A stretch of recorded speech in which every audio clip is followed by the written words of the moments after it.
Hey, welcome back. Let's take a quick look at Chapter 16. Do a quick review now. Up to this point, we have talked about some of the tools and some of the tricks that go into designing a window. Chapter 16, I'm over here on page 265, talks about setting the consumer theater. And that's what this is all about. Go with me over to page 266 real quick. There's a couple things we want to talk about right there.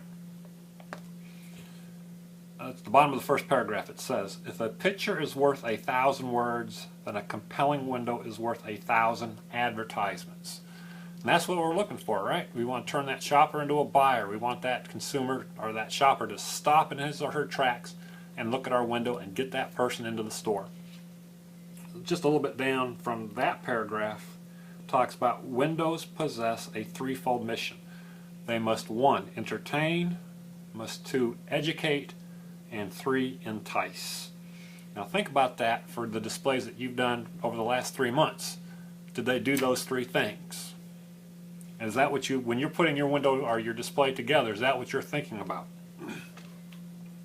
Then over on page 267, and it seems so simple, seems almost like a common sense item to me. Talks about housekeeping. Make sure your windows are clean. Make sure your electrical is taken care of. It says start with the very basics, and it says the very, very basics. Housekeeping. Not just part of the window, but the entire pane inside and out. The ceiling cleared of any remnants of past displays, etc., etc. And then, one of the best lines in the entire text. The paragraph right under that, I'm still on 267. It's right in the middle of the paragraph. It says, you must learn to see your business as the customer sees it. And that could be a problem with us. We're going to design a window that we think, that we created, is a great window. But just because we think it's a great window, does that mean that's what our customers are going to see? So, sometimes it's just better to do your design, do your window, do your display, go away for a little while, and then come around to the front side of that window. Just look at it as if you're the consumer and you only had so much money in your pocket. Would that window that you just created get you to come inside and spend that money? I think that's a great line. You must learn to see your business as your customer sees you. It's a great quote. That's on page 267. Now, again, and if I could get closer to this camera I would, but then you'd see every little pore and blemish in my face, so I'm not going to get any closer. But on the bottom of page 267, we talk about window display dilemmas. Look at the 3 things. I don't have enough room. I don't have enough merchandise. I don't have any way to show it. Then there's a 4th one. I don't have enough money. These dilemmas are going to hit just about every visual merchandiser out there. At least one of them will. And how do you overcome these hurdles? Over on page 268, we talk about the first hurdle, the space considerations. Always keep in mind that you can overfill a display. You can put too much stuff in there that the item that you're trying to focus on is actually lost with everything else. Talks about, in another respect, the overflow window makes it too difficult to find the focus, to shift through the signings to determine what is being sold and why.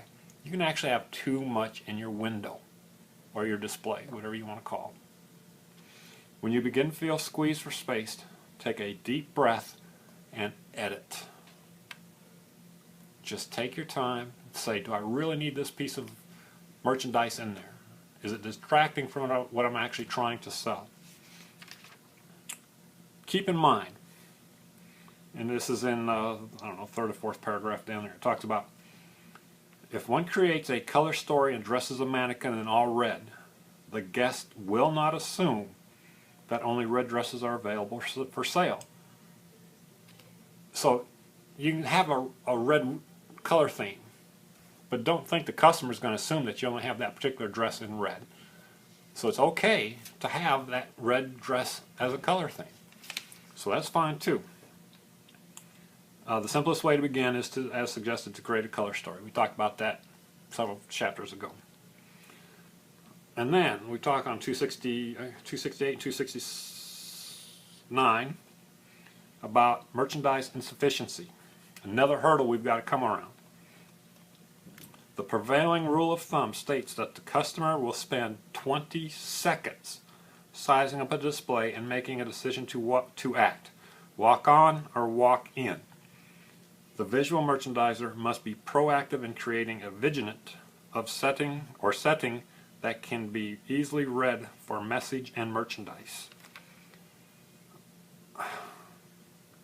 Can you have too little merchandise? Of course you can. Just like hurdle 1, you can have too much. You can also have too little. But you can fix this. You can cut down your viewing space. And if you'll look with me on page, I'm going to jump a page here real quick. Look over on page 270, figure 16-6. Look what they did with just that drape. They cut the viewing space down by a third maybe. So that's a real quick way to do it. If you don't have enough merchandise, cut the viewing space down. Alright, now back on page 269. Another hurdle we've got is efficiency showing the merchandise. When tackling issues that involve a lack of display vehicles, things that can become a bit trickier after all this, excuse me, this involves a bit of creativity. Words to live by for the small business owner. If in doubt, hire it out. It is not realistic to assume that the same individual who is running the business, covering payroll, and handling the buying can also undertake the artistic end of the job. If you're the small business owner, you've got all the other things to worry about. Your displays may not be your strength. You might have to hire it out. And that'll be okay. That's where we come in, right? Typically, when displaying fashion, what are we going to use? Typically, we're going to use the mannequin. Inexpensive, probably already have some, and it catches people's attention. And then, if you go with me, and those people that have shared a classroom with me before knows this is probably my biggest hurdle right here. Page 271. Budgetary restraints. Do we have enough money to do the window? Can you get enough money to do the window? And I love what it says, the second line down. It says, no money, no problem. You're creative enough to come up with it. You're going to borrow what you have to. You're going to use what you used last year, a little bit of it hopefully. So don't throw it out. Keep it. And then over on page 272, I like this statement he makes because it ties visual merchandising to another industry other than retail. Listen to what he says on page 272. Many theatrical set designers find themselves exploring visual merchandising, especially window displays, as a career alternative. Take that the other way. A visual merchandiser doesn't have to be in retail. It can be at the movie industry. It can be at a photography thing. It doesn't necessarily have to be at a retail level. So there are alternatives for you. But I like that line only because it shows that there are alternatives out there for us. Over on page 273, we start talking about legitimate theater and consumer theater. It requires sets that show either the actors or the merchandise to the best advantage. Now look at the three bullets they talk about. Cleaning the space. Again, it goes back to housekeeping that we talked on page 267 about. Keep your display windows clean. That means inside and outside the pane, you wipe them down, you clear out the ceiling, you vacuum, whatever it takes, you keep your windows clean. Consistency. And this has a meaning that, for example, you go into a sporting goods store. You don't want to see a display about flowers or female Paris fashions. Keep your displays consistent with what the store is selling. You with me on that? And then number 3, this is all up to you guys. Number 3 is all up to you, the creativity side. You've got to be creative. Alright, then we look at page 273. I'm going to move back a little bit just so you don't see everything about it. We talk about the different panes of visual merchandising. What we're talking about is the different depths. You got the forefront, you've got the middle ground, you've got the background. The forefront also called the proscenium. Everybody just calls it forefront. Think about which one in the forefront, then look at the middle ground. The middle ground is the meat of your display. This is where the thing that you're actually going to try to sell or entice them is at. Not in the forefront, not in the background. The meat of it is in the middle ground. We talk about the background, less likely to be used as the prime spot for merchandise, unless the space is extremely shallow. Again, the meat and potatoes goes into the, I forgot, the meat and the potatoes of the display goes where? Oh, that's right, goes into the middle ground. I forgot for a second. Guys, this is a good chapter to start thinking about a career in this. It assumes that you already got the tools and the tricks that we've talked about for the first 3 months. Now we're actually talking about putting it together and what's it say over there on page 266?